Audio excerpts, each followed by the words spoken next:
तुम जुबान की तेज और जज्बाती लड़की हो ये तो मैं जानता था, लेकिन इतनी बदतमीज हो इसका मुझे अंदाजा नहीं था। आपको तो किसी भी चीज का कोई अंदाजा नहीं है पापा, किसी भी चीज का। खबरदार जो मुझे पापा कहा तो। तुम्हें तो रिश्तों का पास ही नहीं है। किस तरह बात कर रही थी तुम काशवा से? अगर तुम उसे अपनी मां नहीं समझती तो ना सही, मेरी बीवी होने के नाते से ही तुम उससे अच्छी तरह बात कर सकती थी। मुसाफ, प्लीज इसको मत डांटिए।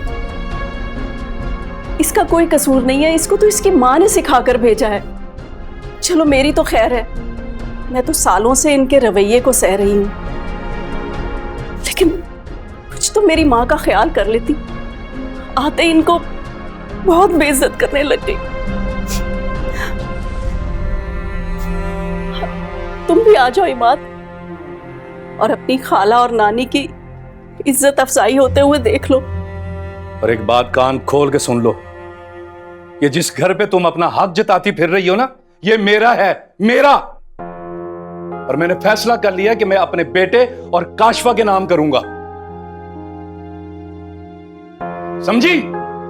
अब जाओ यहां से। चाचू ये आप क्या कह रहे हैं, होश में तो हैं आप? इमाद, अरे बेटा मुझे तो ले चल यहाँ से, मुझे तो सांस ही नहीं आ रहा है, मेरे तो दिल घबरा रहा है, चक्कर आ रहे हैं। इमाद आजा बेटा, आ उठा आपने, ले जा मुझे। अम्मा, मेरी माँ की बीमारी की जिम्मेदार तुम हो। अगर इन्हें कुछ हो गया ना तो मैं तुम्हें कभी माफ नहीं करूंगी। बस कर दे इस ड्रामे को। आप दोनों माँ बेटी जिनको ये ड्रामे दिखाने थे उन्होंने देख लिया और यकीन भी कर लिया कि आप लोग ही सच बोल रहे हैं। बस कर दे। मैंने कहा चली जाओ यहां से, चली जाओ यहां से।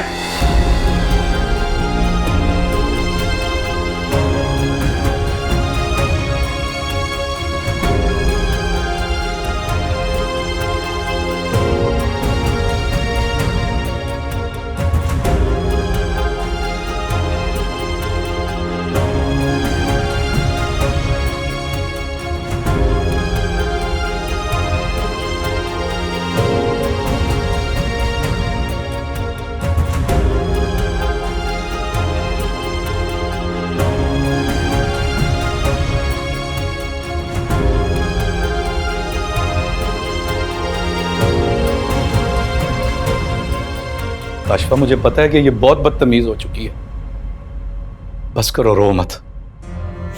मुसाफ, एक आप ही तो मेरा सहारा है।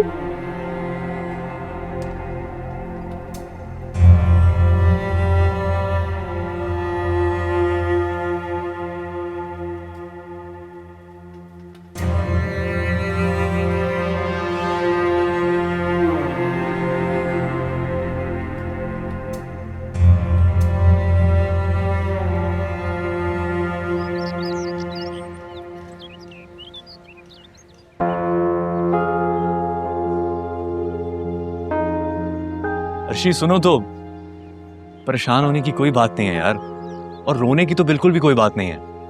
मैं क्यों रोऊंगी? मैं नहीं रोती। अच्छा, ये तो मेरे दुश्मन। इधर देखो।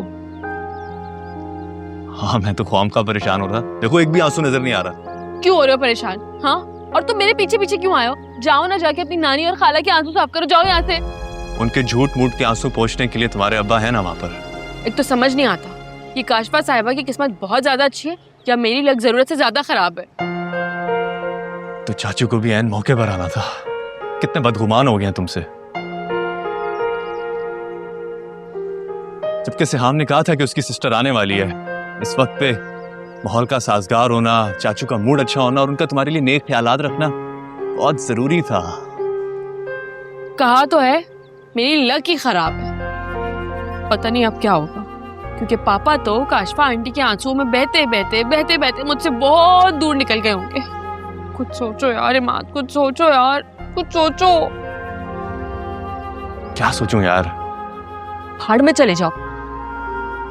अपने वक्त पे ना तुम्हें सब पता होता है क्या करना है। दुनिया 1 मिनट में इधर से उधर कर देते हो, लेकिन जब मेरी बारी आती है तो बहुत ही कोई मासूम फरिश्ता सिर्फ माई बनकर बैठ जाते हो। अच्छा बस बस, पता नहीं किस किस का गुस्सा उतारती हो मेरे पे। अजीब मुसीबत है यार, काम बिगाड़ो तुम और संवारूं मैं। रच के नानू और खाला से बदतमीजी किया तुमने, और तुम्हारे अब्बा विटनेस थे वहां पर। क्या होगा अब यार? अब तो यही हो सकता है कि मैं चाचू से जाकर कहूं कि अर्शिया ने गलती से भंग वाले पकोड़े खा लिए थे, तभी ऑल फॉल बातें कर रही थी। और ये भी कह देना कि वो पकौड़े भी तुम लेकर आए थे, ठीक है? तो फिर क्या करूं मैं? एक तो मैं पहले ही परेशान हूँ, ऊपर से तुम्हारी सड़ी हुई आवाज ना मेरे कानों में चुभ रही, बल्कि मेरे दिमाग में लग रही है। चले जाओ यहाँ से, वरना उठा के ना मैं मार दूंगी तुमको। अच्छा भाई, भाड़ में जाओ तुम। बात सुनना दरमेली, अब अंदर जाके अनुषी और अम्मी को बोलने की कुछ जरूरत नहीं है, बिला वजह उनको नहीं परेशान करना। मैं हूं ना, मैं देख लूंगी सब कुछ। अब जाओ यार, अपने घर जाओ। अब ऐसे भी हालात नहीं है बहन जी, आए हैं तो चाय पीकर ही जाएंगे। चाय पिलाओ, शाबाश। सारा खानदान ना एक नंबर का बदतमीज और पागलों का खानदान है, ढीठ लोग सारे। कॉफी भी हो सकती है। ढीठ ढीठ। नुशी आप ही, मुझे ना समझ नहीं आ रहा आप इतनी परेशान क्यों हैं? अर्शी को अब तक आ जाना चाहिए था यार। अभी तो आपने बताया वो हमारी तरफ गई हैं। यही तो परेशानी की बात है। अर्शी आप ही ना ठीक कहती हैं, आपको ना परेशान होने का शौक है। मैं भी इतनी अच्छी खबर के साथ आया था। अर्शी आप ही पता नहीं कभी आएंगी, आप ही सुन ले। मुझसे ना अब सब्र नहीं हो रहा। मुझे कुछ नहीं सुनना, तुम प्लीज जाओ और अर्शी से कहो जल्दी वापस आ जाए। आप में अर्शी आप ही ना यही फर्क है कि वो यहाँ होती ना, मेरी बात सुनती, जैसे ढोलक बजाती, डांस की प्रैक्टिस भी करती। क्या मतलब? ढोलक डांस किस खुशी में? इतनी देर से ये तो समझाने की कोशिश कर रहा हूँ, नानी ने मात भाई का रिश्ता पक्का कर दिया है। क्या? कैसा रिश्ता? रिश्ता पक्का मतलब एंगेजमेंट। मैं तो अपने सारे दोस्तों को बुलाऊंगा, मात भाई की मंगनी होने वाली है। सारे दोस्तों को बुलाऊंगा, तफरी करेंगे, पार्टी करेंगे। ऐसे कैसे हो सकता है? अरे क्यों नहीं होगा, मैं तो जिद करूंगा, भूख हड़ताल पे चले जाऊंगा। मात भाई की मंगनी रोज थोड़ी ना होती है। बुलाएंगे, सारे दोस्तों को बुलाएंगे। शरोज, प्लीज बंद कर दो। मात भाई की मंगनी होने वाली है, सारे दोस्तों को बुलाऊंगा, तफरी करेंगे। ढोल कौन बजा रहा है भाई? हाँ, शायद अनुषी बजा रही होगी। उसे तो पूरी उम्मीद है कि तुम दुश्मन को पछाड़ कर आओगी। बेचारी मेरी बहन, बेचारी मासूम अनुषी। अल्लाह, क्या मुंह दिखाऊंगी मैं उसको यार? पता नहीं उसने मुझसे क्या क्या उम्मीदें लगाई हुई होंगी।